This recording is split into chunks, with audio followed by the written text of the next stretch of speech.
ലൈംഗിക അതിക്രമ കേസിൽ രാഹുൽ മാങ്കൂട്ടത്തിൽ എംഎൽഎയുടെ മുൻകൂർ ജാമ്യാപേക്ഷ കോടതി തള്ളി. തിരുവനന്തപുരം വഞ്ചിയൂർ സെഷൻസ് കോടതിയാണ് ജാമ്യം നിഷേധിച്ചത്. രാഹുലിന്റെ അറസ്റ്റിന് തടസ്സമില്ല. വിശദാംശങ്ങളുമായി ഐസൻ ജോസ് ചേരുകയാണ്. ഐസൻ സൂചിപ്പിച്ചതുപോലെ തന്നെയാണ് രാഹുൽ മാങ്കൂട്ടത്തിന്റെ മുൻകൂർ ജാമ്യ ഹർജിയാണ് തിരുവനന്തപുരം വഞ്ചിയൂർ സെഷൻസ് കോടതി തള്ളിയത്. കഴിഞ്ഞ ദിവസം കേസ് പരിഗണിച്ചു. ഇന്നാണ് നിർണായകമായ ഒരു വിധി കോടതിയുടെ ഭാഗത്തിനുമുണ്ടായത്. വിധി പ്രഖ്യാപിച്ചുകൊണ്ട് കോടതിയുടെ നിരീക്ഷണങ്ങൾ ഇരു തരത്തിലാണ്.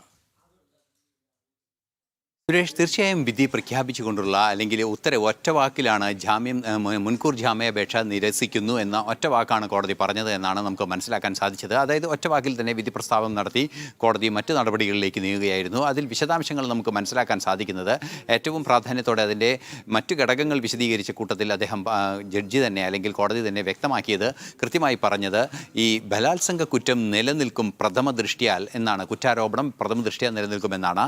ഇത്തരത്തിലൊരു കുറ്റാരോപണം ത്തിനുള്ള സാധ്യതകൾ കൃത്യമായി കാണാൻ സാധിക്കുന്നുണ്ട്. പ്രഥമ ദൃഷ്ടിയ ബലാത്സംഗ കുറ്റം നിലനിൽക്കുന്ന ഒരു കാര്യത്തിൽ അല്ലെങ്കിൽ പ്രഥമ ദൃഷ്ടിയ അത്തരത്തിലൊരു ആരോപണം നിലനിൽക്കുന്ന ഒരു സാഹചര്യത്തിൽ മുൻകൂർ ജാമ്യം സാധ്യമല്ല. കാരണം നിയമത്തിൻ്റെ മുന്നിൽ നിന്നും പ്രതിയെന്ന് കരുതപ്പെടുന്ന ആളെ ഒളിപ്പിക്കുന്നതിന് സാഹചര്യം ഒരുക്കുന്ന അവസ്ഥ ഉണ്ടാകുന്നതാണത്. സ്വാഭാവികമായും ആ പശ്ചാത്തലത്തിൽ മുൻകൂർ ജാമ്യം സാധ്യമല്ല. അറസ്റ്റ് ചെയ്യാനുള്ള നടപടികളിലേക്ക് നീങ്ങാനും തുടർ നടപടികൾ അറസ്റ്റ് ചെയ്തതിന് ശേഷം തുടർന്ന് ചോദ്യം ചെയ്യാനും പ്രാഥമികമായി ചോദ്യം ചെയ്ത് കോടതിയിൽ ഹാജരാക്കി തുടർന്ന് മറ്റു കസ്റ്റഡിയിൽ വാങ്ങിയുള്ള തുടർ അന്വേഷണങ്ങളിലേക്ക് നീങ്ങാനുമുള്ള അധികാരവും അവകാശവും പോലീസിനും നിയമ സംവിധാനങ്ങൾക്കുമുണ്ട്.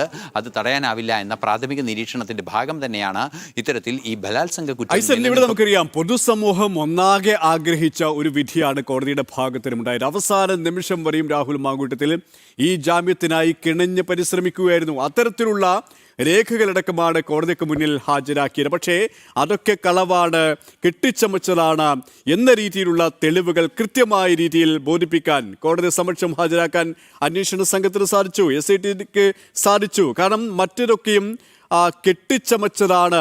ഈ അതിജീവതയെ തേജോവധം ചെയ്യാനുള്ള ബോധപൂർവമായ ശ്രമങ്ങളാണ് ഇപ്പോഴും രാഹുൽ മാങ്കൂട്ടത്തിൽ ആവർത്തിക്കുന്നത് എന്ന രീതിയിലുള്ള കാര്യങ്ങളാണ് പ്രോസിക്യൂഷൻ മുന്നോട്ട് വെച്ചത്. കൃത്യമായി കോടതിക്ക് നിയമ സംവിധാനത്തിന് ഇത് ബോധ്യമായി ഉചിതമായ ഒരു തീരുമാനം കോടതിയുടെ ഭാഗത്തിനും ഉണ്ടായി എന്ന് വേണം മനസ്സിലാക്കാനല്ലേ?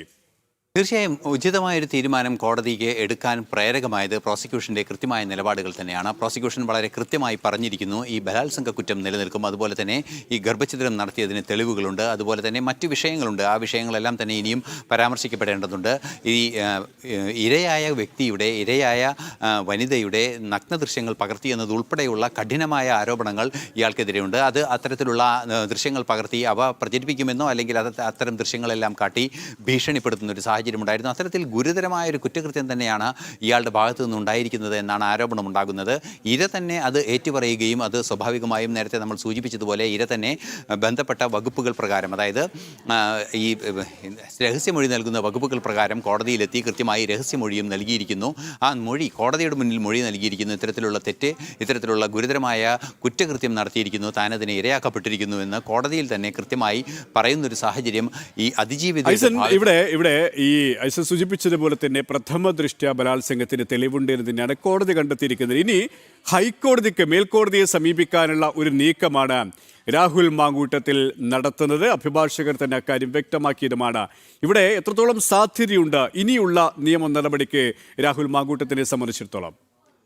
തീർച്ചയായും ഒരു ഗൗരവമേറിയൊരു വിഷയം തന്നെയാണ്. ഹൈക്കോടതിയെ സമീപിക്കുക എന്നുള്ളത് ഏത് പ്രതിയുടെയും അല്ലെങ്കിൽ കോടതി നടപടികളുടെ ഭാഗമായി വാദിയുടെയും പ്രതിയുടെയും എല്ലാം അവകാശങ്ങൾ തന്നെയാണ് ഹൈക്കോടതിയെ സമീപിക്കുക എന്നുള്ളത്. അത്തരത്തിലൊരു സമീപിക്കുകയാണെങ്കിൽ സ്വാഭാവികമായും ഇപ്പോൾ ഉണ്ടായിരിക്കുന്ന കോടതിയുടെ ഒരു നിരീക്ഷണമുണ്ട്. നമുക്കറിയാവുന്നതാണ്, കോടതി ഇക്കാര്യത്തിൽ ഒരു നിരീക്ഷണം നടത്തിയിരിക്കുന്നു. ആ നിരീക്ഷണം നടത്തിയിരിക്കുന്നത് നിലവിലെ മുൻകൂർ ജാമ്യാപേക്ഷ തള്ളിയ നടപടി റദ്ദാക്കണം അല്ലെങ്കിൽ അത് സ്റ്റേ ചെയ്യണം എന്നൊരാവശ്യമായിരിക്കും ഹൈക്കോടതിയിൽ മുന്നോട്ട് വയ്ക്കുക.